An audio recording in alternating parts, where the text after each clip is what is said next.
At his father's funeral, a 2-year-old pointed at the coffin and screamed a word no one recognized. At first they thought it was grief, until that same word unlocked a deadly family secret and exposed a murder hidden in plain sight. It was a gray morning, the kind of day where the sky looked tired of holding back tears. Liam, my 2-year-old, fidgeted in my arms, his small fingers gripping my blouse tightly. He hadn't cried since Mark died. Not once. Instead he grew quiet. Too quiet. No tantrums. No giggles. Just long stares at the front door, like he was waiting for someone who promised to return. And now at the cemetery he kept pointing. Again. And again. At the coffin. His little voice, soft but certain, broke through the priest's words. "Papa," he said, pointing with his chubby finger. "Papa cry. Papa cry." I hushed him gently, brushing a hand over his curls. People around us gave pitiful glances. Some assumed he didn't understand what was happening. A few smiled sadly, thinking it was his way of grieving. But then came the word. "Kaylee," he whispered. My stomach turned. I froze. It wasn't the first time Liam said that name. He'd whispered it in his sleep the night after Mark died. I thought it was just baby talk. Nonsense. But now here he was, pointing at the casket, his father's final resting place, saying it again with eerie clarity. "Kaylee." I looked down at him. "What did you say, sweetheart?" He blinked slowly, then clung to me again, burying his head in my shoulder. The rest of the day was a blur. Mark's estranged brother Joel showed up halfway through the service. Tall, smug, and dressed like he was attending a business meeting, not his brother's funeral. He didn't say a word to me. Just nodded and made himself at home among the mourners like he'd been part of our lives all along. He hadn't. Joel and Mark hadn't spoken in nearly 3 years. Not since that fight on Christmas Eve. I never knew what the argument was about. Mark had only said, "He crossed a line." That was it. No details. Just a sudden cutoff. And now Joel was back, eyeing our home like it was something he was owed. That night, after everyone had left, I sat on the edge of our bed staring at Mark's side of the mattress. Liam was asleep in the crib across the room, his small breaths steady. I opened Mark's nightstand drawer, searching for something, anything to hold on to. A note. A letter. A sign. Dad, I found a flash drive. Unlabeled. Tucked beneath a small velvet box I'd never seen before. I glanced at Liam. Still sleeping. My heart thudded as I plugged the flash drive into my laptop. Inside there was only one file. An audio recording. I clicked play. Mark's voice filled the room. "If something happens to me, it wasn't an accident. Look at Joel. Look at my father. And for God's sake, don't trust anyone until you know what Kaylee really meant." I covered my mouth. My blood went cold. Behind me, Liam stirred and mumbled again. I didn't sleep that night. I lay in bed with the laptop open on Mark's last message, playing it over and over until his voice was burned into my brain. Don't trust anyone until you know what Kaylee really meant. Kaylee. That word again. Wasn't a name I recognized. Not a friend, not a colleague. Not someone he ever mentioned. I tried to recall if maybe it was someone from his past. A client? A secret? At 2 a.m. I googled Kaylee and scrolled through endless results. Names. Babies. Songs. None of it made sense. And then, just as I was about to shut the laptop, something clicked. I remembered a story Mark once told me during one of our early dates, years ago, when we still stayed up late talking about childhood memories and stupid things that made us cry as kids. He had a dog when he was little. A dog his father hated. Her name was Kaylee. Mark said his dad got rid of her after a heated argument. Claimed she ran away. Mark never believed it. He was 8 years old. He cried for weeks. Why would he bring that up now, right before his death? And why would our 2-year-old, who never even heard that name before, keep saying it at the funeral? The next morning, I sat at the kitchen table with my coffee gone cold, watching Liam push Cheerios around his high chair tray.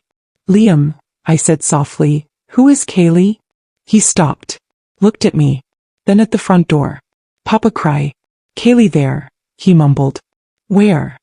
I leaned in, trying not to sound afraid. He pointed to the front door again. "Outside." He nodded. Then he shoved a handful of Cheerios into his mouth and said nothing else. Later that day, I got a call from Mark's lawyer. "Mrs. Callahan, we need to finalize some paperwork regarding Mark's estate. His will was updated 2 weeks before his passing. Can you come in tomorrow? I froze. Updated? 2 weeks before he died. Yes. He made some changes regarding custody of Liam, assets, and other confidential items. I'll explain in person. I hung up, heart pounding. 2 weeks ago.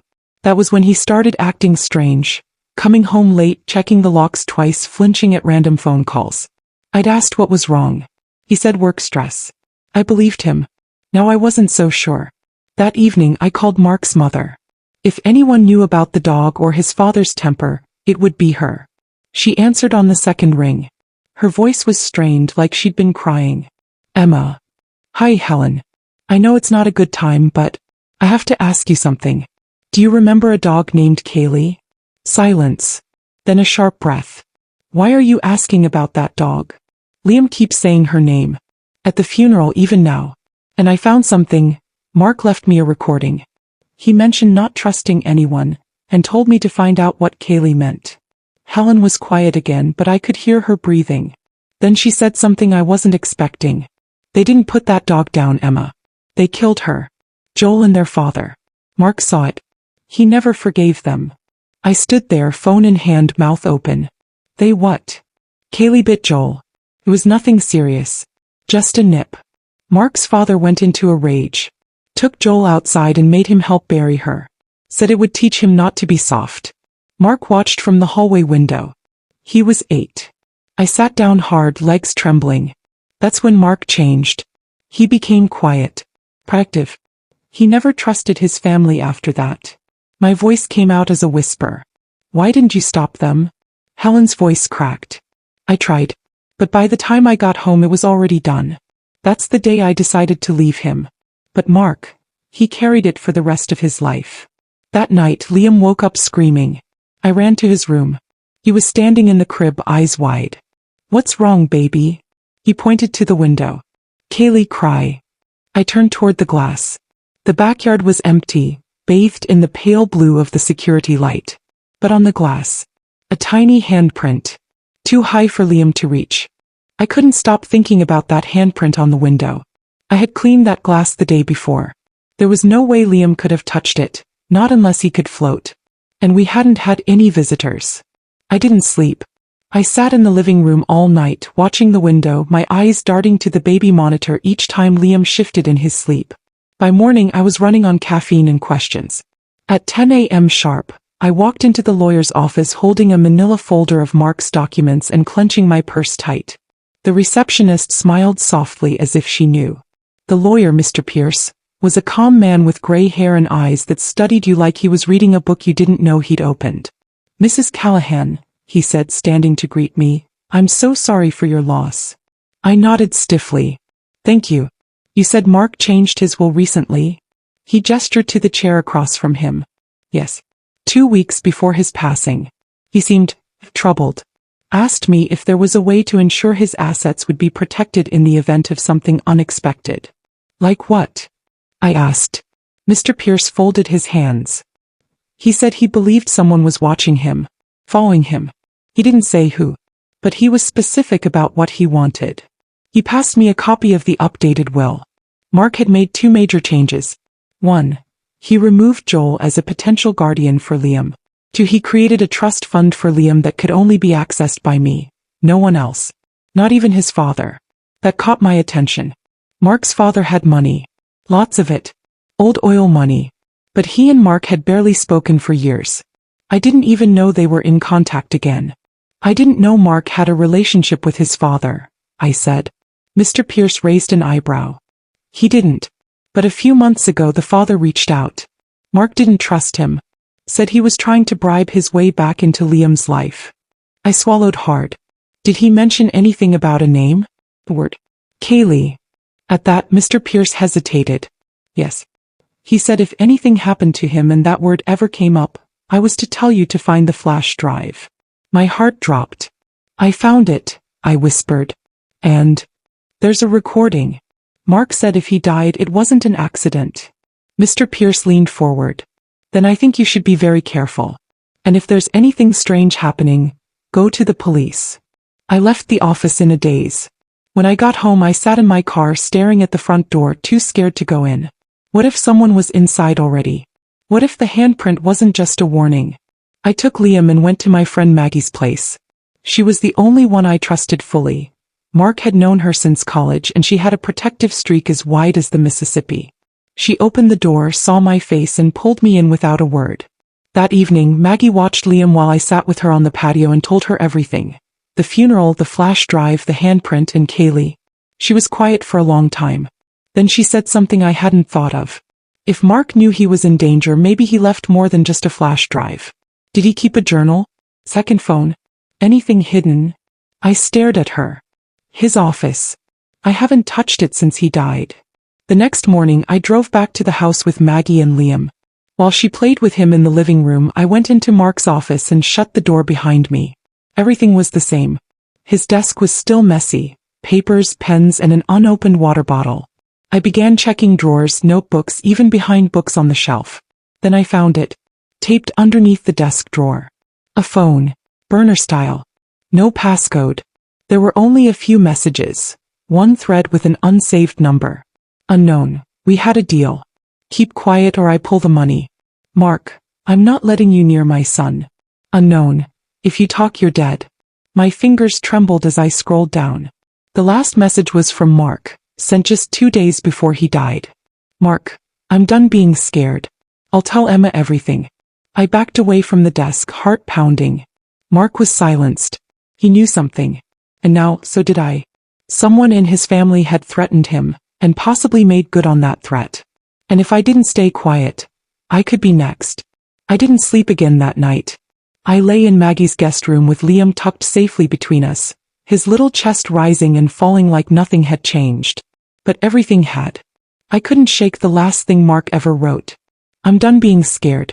I'll tell Emma everything. He never got the chance. The next morning I made a list. I needed answers, real ones. Not just recordings and shadows. I needed someone who had seen or heard something unusual before Mark died. And there was one person who might have. Jenna. Our former babysitter. She'd worked for us part-time up until a few weeks before Mark passed. Reliable, sweet, and great with Liam. She quit suddenly, saying she'd gotten a better offer, but I always found the timing odd. I called her. Emma, she said, surprised. I'm so sorry about Mark. I was going to reach out, but I didn't know what to say. Can we meet? There's something I need to ask you in person. We met at a quiet cafe not far from her college campus. She looked nervous, fidgeting with the sleeve of her sweater. I just have one question, I said after ordering coffee. Did you notice anything strange about Mark before you left? Anything off? She hesitated. Why? Because I think he was in danger. And I think he knew. Her lips parted, then shut again. But I saw the fear in her eyes. You saw something, didn't you? She looked around, then leaned in close. One day about a week before I left, Mark was arguing with someone in the garage. I didn't see who. I was in the kitchen with Liam. But I could hear them yelling. And Mark kept saying, "You're not taking him. I don't care who you are." Did he say a name? She shook her head. No. But the other man had a deep voice. It didn't sound like Joel. Maybe older. My mind immediately went to Mark's father. I asked Mark if everything was okay afterward, she added. He just told me not to worry. But a few days later he told me I didn't have to come anymore. Said he was taking time off work to be with Liam. But he didn't, I whispered. Jenna nodded slowly. I think he wanted to keep you both safe. That night I went back to the house alone. Maggie insisted I take her pepper spray and a flashlight. I told her I'd only be a few minutes, I just wanted to check the garage. I parked the car and took a deep breath. The house was still, eerie in the way empty homes always are. I didn't bother turning on the lights. I went straight to the garage. The space smelled like oil and old cardboard. Mark's tools hung neatly on the wall. A few storage boxes sat in the corner. I stepped around the car, shining my light along the walls. Then I saw it. A small black camera, tucked near the ceiling behind a beam. One I hadn't noticed before. It was still blinking. I grabbed a step stool, pulled it down and carried it to Mark's office. The footage was stored on an SD card. I slotted it into my laptop and hit play. My hands trembled as the video began. It was time-stamped 5 days before Mark died. The footage showed Mark pacing in the garage, clearly upset. A black SUV pulled into the driveway. Moments later, a tall man stepped out. Mark's father. They argued for several minutes. No audio, but the gesture said enough. Mark pointed at the house at the window where Liam's room was. His father tried to approach him, but Mark shoved him back. Then the man said something that made Mark stop cold. And finally he pointed toward the house and mouthed something I could just make out. "That boy is mine." My blood ran cold. Mark's father wasn't just trying to reconcile. He was trying to take Liam. And now Mark was dead. I couldn't stop staring at the paused frame on the screen. Mark's father, face twisted in rage, pointing at our house. At our son. "That boy is mine." I replayed it 3 times, hoping I'd misread his lips. But it was clear. Precise. Deliberate. It didn't make sense. Why come after Liam when he never cared to visit, never sent a birthday card, never called? I backed away from the laptop, my mind racing. Was Liam really his grandson? The next morning, I made an appointment with a private DNA testing clinic. I didn't want to do it. I hated the thought. But Mark's message, his fear, his urgency, left no room for doubt. I took Liam's pacifier and a comb I used on Mark just days before he died. The clinic staff didn't ask questions. They ran the samples and told me they'd call within 3 days. 3 days felt like a lifetime. Back at Maggie's, I kept close to Liam. He was talking more now. More than usual. It was like his silence after Mark's death had given way to a flood of words. And yet, there was one thing he kept repeating. "Papa say no trust bad man." "Who's the bad man, baby?" I asked, crouching to his eye level. Liam blinked. Then reached for one of the drawings Maggie had given him. Scribbled lines and random shapes. But in the corner, in red crayon, he'd drawn a figure. A tall man. No face. Just a suit and a hand raised high. My breath caught. "Did Papa say that's the bad man?" Liam nodded once, seriously. Then he whispered, "Papa cry." That same phrase. I kissed his forehead and held him close. "I won't let anyone hurt you, baby. Not ever." The DNA clinic called the next day. They asked if I could come in to receive the results. That was never a good sign. When I arrived, the technician looked nervous. "Mrs. Callahan, we ran the test 3 times.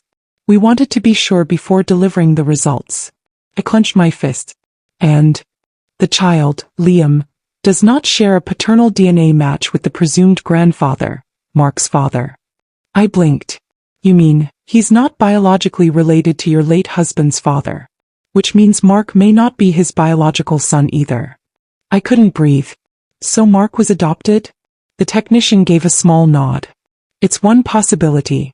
Another is, he may not be his father's child." I stumbled out of the clinic, barely able to hold my phone. I called Helen, Mark's mother. She picked up on the second ring. "Emma. I need to know the truth," I said, voice shaking. "Was Mark adopted?" Silence. Then a sharp inhale. "No. But he wasn't Stephen's biological son." My heart dropped. Stephen found out when Mark was 5. We were separated for a while. I had an affair. He never let me live it down. And when he realized Liam was getting everything, Mark's estate, the trust fund, he lost it. Said it wasn't fair that a stranger's blood would inherit his legacy. That was it. That's why he came after Mark. Why he pointed at the house. "That boy is mine" wasn't a claim of love. It was a threat. A declaration of power. Stephen didn't see Liam as a grandson. He saw him as a rival. And he wanted him gone. Back at the house, I pulled out the flash drive again and re-listened to Mark's message. "If something happens to me, look at Joel. Look at my father." I remembered the camera footage. The way Stephen pointed, the fury in his face. Mark knew this would happen. And he tried to stop it. Now it was my turn. I didn't know what scared me more. Learning that Mark's father wasn't really his father, or realizing that the man still felt entitled to everything Mark had built. Including Liam. This wasn't about grief. It wasn't about closure. It was about control. And control breeds desperation. That evening, I returned to Maggie's place after picking up Liam from daycare. I barely made it inside before Maggie pulled me aside. "You got mail," she said, holding up an envelope. "No return address. Just dropped at the door." It was thick, sealed in black wax. I opened it slowly. Inside was a single sheet of paper. "You're meddling in things you don't understand." Keep digging and your son will never see his third birthday. I couldn't speak. Maggie grabbed it from me and read the note, her face going pale. They're threatening Liam. I nodded slowly, gripping the letter so hard it tore in half. I'm done hiding, I whispered. Maggie put a hand on my shoulder. Then we go to the police. But something in me hesitated. With what? A hunch. A dog's name? A whispered warning from a 2-year-old. She frowned. You have footage. You have Mark's voice memo. You have that threat. I stared at the torn paper in my hand. He was right. It was time to stop being afraid. The next morning, I met with Detective Mason at the local police station. I brought everything. Mark's flash drive, the garage footage, the letter, even the red crayon drawing Liam had made. Detective Mason was in his late 40s, sharp-eyed and quiet. He listened without interrupting, taking notes carefully as I laid it all out. When I finished, he tapped his pen against his notebook. This is a lot, Emma. But I'm going to be honest with you, it's circumstantial. My heart sank. But, he continued, there's just enough here to warrant some quiet digging. Especially the footage and that threat. I leaned forward. What does that mean? It means I'm going to look into your father-in-law and Joel discreetly. If they're hiding something, we'll find it. But you need to be careful. If someone's willing to scare you this badly, they might be desperate. He slid his card across the desk. If anything happens, anything, you call me first. That night, I installed cameras at Maggie's house. One outside. One in Liam's room. One facing the driveway. Maggie wasn't thrilled. Are we living in a thriller now? I forced a small smile. Feels like it. But deep down I wasn't smiling. Because Liam had started pointing again. This time not at the window. At the front door. Each time the doorbell rang, even if it was just a delivery, he'd freeze. Then whisper. Bad man. The next day Joel showed up at my house. Uninvited. I only went back to grab a few things. Clothes, photos, the stuffed elephant Liam couldn't sleep without. I hadn't even stepped out of the car when he pulled up behind me in a black Mercedes. Emma, he called, stepping out, sunglasses on, hands raised like he came in peace. I didn't move. You're not welcome here. He gave a dry chuckle. You're making this more dramatic than it needs to be. You sent that letter, didn't you? His expression didn't change. What letter? I stepped forward, trembling. Mark was scared of you.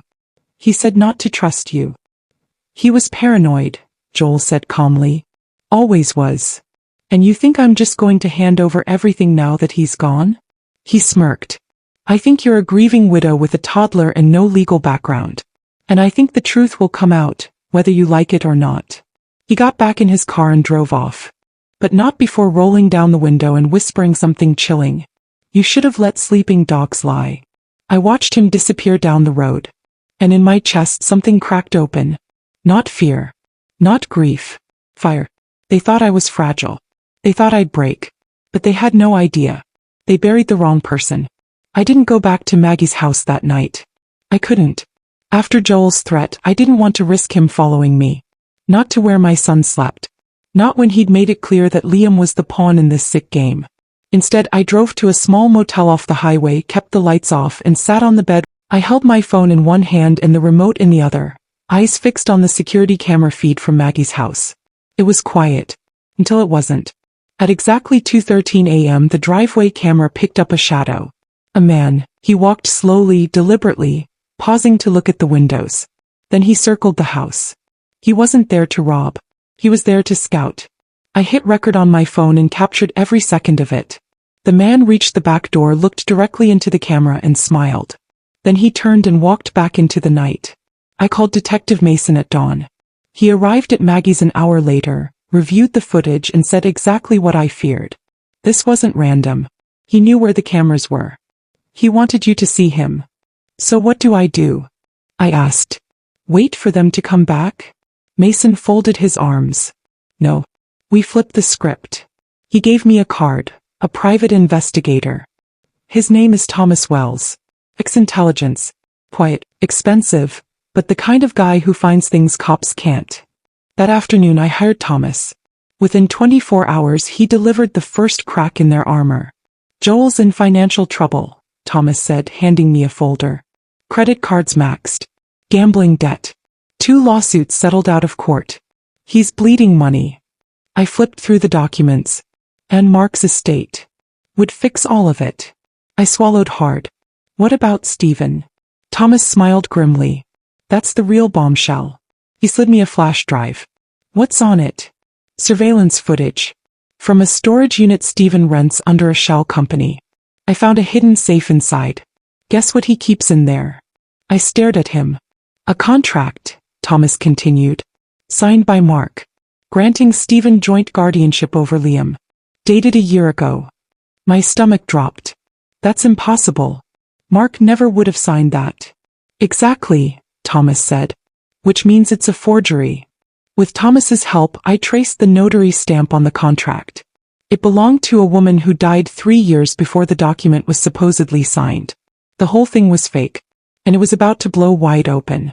I called Detective Mason. He connected me with a district attorney willing to take a quiet look at the evidence. But we needed one final piece. Something to tie Stephen or Joel directly to Mark's death, not just their motives. So I went back through every shred of footage, audio, and document I had. And I found it. An old voicemail on Mark's burner phone. Time-stamped the night before he died. It was muffled. Faint. But I could make out 2 voices. Mark's and Joel's. Joel was shouting something. You're not going to ruin this for me. And Mark's final words before the line cut out. You can't scare me. Liam's not yours. He's mine. And you'll never touch him. Then a crash. And silence. I sat frozen, replaying the voicemail until my ears rang with Mark's voice. You'll never touch him. His last act wasn't of fear. It was protection. For me. For Liam. Even with danger breathing down his neck, Mark stood his ground. I forwarded the voicemail to Detective Mason and Thomas immediately. Mason called back within an hour. This is it, Emma. It's not a full confession, but combined with the fake guardianship contract and the financial motive, it's enough for a warrant. My heart beat faster. You're saying, you can arrest him? Not yet, Mason said cautiously. But we can confront him. Catch him off guard. People like Joel get sloppy when they think they're cornered. The plan was simple. Thomas would set up a meeting. I'd confront Joel in a neutral space, with a hidden camera and a silent witness, Detective Mason watching from a distance. We booked a room at a co-working space downtown, casual and public enough to not raise suspicion. I texted Joel that I wanted to talk, and that I was willing to consider letting Liam visit the family. He responded within 3 minutes. Joel, about time. See you at 6. At 5:58 p.m. Joel walked in. Expensive suit, fake smile, and that smug confidence of someone who thought they'd already won. Emma, he said sitting across from me. Glad you came to your senses. I kept my face neutral. You were right. I've been emotional. But Liam's still your blood. Joel's smile widened. Exactly. Look, this doesn't have to be messy. I'll make sure he's taken care of. You'll have access, of course. We're family. I leaned forward. That's what Mark thought too. Before you killed him. His smile dropped. I didn't blink. You argued with him the night he died. I have the voicemail. He sat back slowly. That's a bold accusation. You forged a guardianship contract using a dead notary seal. His jaw clenched. I pulled out my phone and played the voicemail. Mark's voice. Joel's voice. The crash. When it ended, I said softly, you didn't just want the money. You wanted to erase him. Joel looked at me for a long time, then said something that made my blood run cold. Your husband was a liar. And cowards don't get to win. He stood. But before he could reach the door, Detective Mason stepped in. Joel Callahan, he said, flashing his badge. You're under arrest. It wasn't dramatic. No handcuffs slammed on the table, no yelling. Joel went quiet. Like he knew it was over. Like the weight of it had finally reached him. As they walked him out, he looked over his shoulder at me and whispered. He wasn't even my real brother. Back at Maggie's, I hugged Liam tighter than ever. I watched him sleep, his little fingers curled around his elephant plush, and I promised Mark, wherever he was, that I'd finish this. Because Joel wasn't working alone. Stephen was still out there. And if he was capable of forging documents, threatening me, and sending someone to stalk my son, then he wasn't done yet. Joel's arrest hit the news the next morning. Quiet at first, just a few local headlines. Prominent local investor arrested in suspicious death probe. But within hours it exploded. Social media picked it up. Former employees came forward. Someone leaked that Joel had been under investigation for fraud for over a year. But while the world buzzed about Joel, I had only one person on my mind. Stephen Callahan. The real puppeteer. The man who looked me in the eye at Mark's funeral and offered to help me get back on my feet. The man who told my husband, his own son, that Liam didn't deserve his inheritance. I met with Thomas and Detective Mason again that day. "We're close," Mason said. Joel's arrest rattled him. Surveillance on Stephen shows he's made 3 calls to lawyers in the last 24 hours. He's getting nervous. Thomas nodded. He knows something's coming. Then why not arrest him now? I asked. Because we don't just want suspicion, Mason said. We want a confession. Thomas leaned in. And you're going to get it. The plan was dangerous. But necessary. We would use Joel's arrest as bait. Let Stephen think that Joel had flipped. That everything was unraveling and he was next. Thomas coached me for 2 days. I had to be believable, play the role of a desperate widow trying to save face. Then I made the call. "Stephen," I said, voice shaking just enough to sound real. "I need to talk to you." He paused. "Where are you?" "At the house." Silence. Then, "I'll be there in 20. We wired the house. Audio. Video. Everything fed directly to Thomas and Mason from the surveillance van outside. I paced the living room with Liam's toy in my hand, heart pounding in my chest. At exactly 4:03 p.m., Stephen's black SUV pulled into the driveway. He walked in like he owned the place. "Emma," he said coldly, "I thought you had more sense." "I'm scared," I whispered. "Joel's in jail. What if he talks?" Stephen closed the door behind him. "He won't. But what if the police come after you? I found the fake contract. They'll connect it to you." His jaw tightened. Then he stepped closer. And finally he said it. "They can't connect anything to me unless you hand it over. And I promise you, if you ever think about doing that, your son won't make it to preschool." The room went still. I stared at him. "You'd hurt Liam?" He narrowed his eyes. "I've done worse for less." I didn't need to say another word. Because Thomas and Mason heard everything. Stephen Callahan was arrested that evening. Charged with conspiracy, forgery, and accessory to murder. The district attorney called me personally. "We're building the case now. But it's strong. Between the surveillance, the threats, the forged contract, and Joel's voicemail, we have enough to bring both of them to trial." That night, Liam slept in his own bed for the first time in weeks. I stood at his door and watched him breathe, and for the first time since Mark died, I whispered the words I'd been too scared to believe. "We're going to be okay." 6 months later, the courtroom was packed. Reporters lined the hallways. The Callahan name still carried weight, especially now that it was tied to betrayal, forged documents, and whispered threats against a child. Joel and Stephen sat side by side at the defense table. Neither looked at me. Joel's eyes were hollow. Stephen wore that same arrogant smirk he always had, like this was a board meeting he'd already won. But I wasn't the same woman who buried her husband with a confused 2-year-old clinging to her side. I was stronger now, smarter, and no longer afraid. The prosecution laid everything out clearly. The voicemail from Mark. The forged guardianship contract.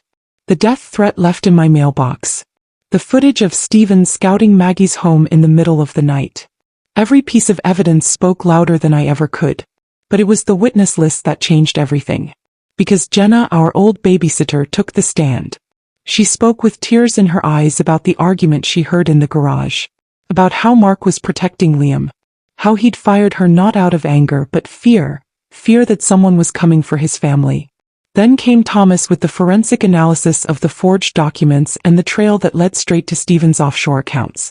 And finally, Detective Mason, explaining how Joel had broken under questioning. Admitting he and his father just wanted control over the estate. "He was just a kid," Joel had said. "We didn't mean for it to go that far." When it was my turn to testify, I didn't cry. I sat straight, hands folded, and told the truth. About Mark. About Liam. About what it felt like to watch my husband become a ghost in his own home, too afraid to speak, but still strong enough to leave clues behind. "My son," I said clearly, pointed at his father's coffin. He knew something before I did. He knew what fear looked like. I looked at Stephen. He knew what a monster looks like. The courtroom was silent. For a moment, all I could hear was the sound of my heart pounding. And then the jury was dismissed. 3 days later, they returned with a verdict. Guilty. Both of them. Joel for obstruction, conspiracy, and attempted fraud. Stephen for conspiracy, attempted murder, fraud, and endangering the life of a child. They were sentenced that same day. 25 years for Stephen. 15 for Joel. No possibility of early release. After the trial, reporters asked if I had anything to say. I looked into the cameras, not for the media. For every woman who ever questioned her gut. Every mother who ever feared her child was in danger. Every widow who was told to let it go. I said, my husband may be gone, but his voice was louder than their power. And my son, my little boy, helped bring them to justice before he could even spell their names. The day after the sentencing, I stood in the backyard of our new home, just Liam and me. The wind was soft, the sun warm, and for the first time in a year, the air didn't feel like it was pressing down on my chest. We'd moved out of the house where Mark died. I couldn't bear the creaking hallway or the old garage. Too many memories. Too many ghosts. Now we lived in a quiet neighborhood with a view of the park, near Maggie's place and a block from a preschool Liam would be starting in a few weeks. He was growing so fast. No longer the toddler pointing with trembling fingers at a coffin. Now he laughed, loud and full the way Mark used to when he was truly happy. Sometimes when Liam was especially quiet, he'd still say things that gave me chills. Like, Papa is with birdies, or, bad man no come back. But mostly he just lived. And I let him. One afternoon I found a box tucked in the back of the closet. One I must have missed during the move. It had Mark's handwriting on it. For Emma. If I'm ever gone. My hands trembled as I opened it. Inside was a letter. A real one. On thick paper folded with care. My love. If you're reading this, then I didn't make it back to you. I wish I could have told you everything face to face. But I saw them watching me. Listening. I didn't want to bring danger to our doorstep. I never told you about the deal my father tried to make. How he dangled wealth in front of me in exchange for letting him connect with Liam. He didn't want a relationship. He wanted a legacy. A second chance at grooming an heir. I said no. And from that moment I knew. I was a problem. But I'm not scared anymore. Because I know you. You're stronger than any storm. And Liam, he'll carry our truth forward. Thank you for being my safe place. My fire. My last thought. I love you always, Mark. I read it 3 times before the tears came. And when they did, I let them fall. Later that evening, I sat outside with Liam in my lap. He pointed at the sky. Look, Mama. Papa's star. I followed his gaze. There, a single star blinked brightly above us. Yeah, I whispered. That's him. Liam leaned his head against my shoulder. Papa happy now? I kissed his curls. Yes, baby. Papa's happy. Because we were safe.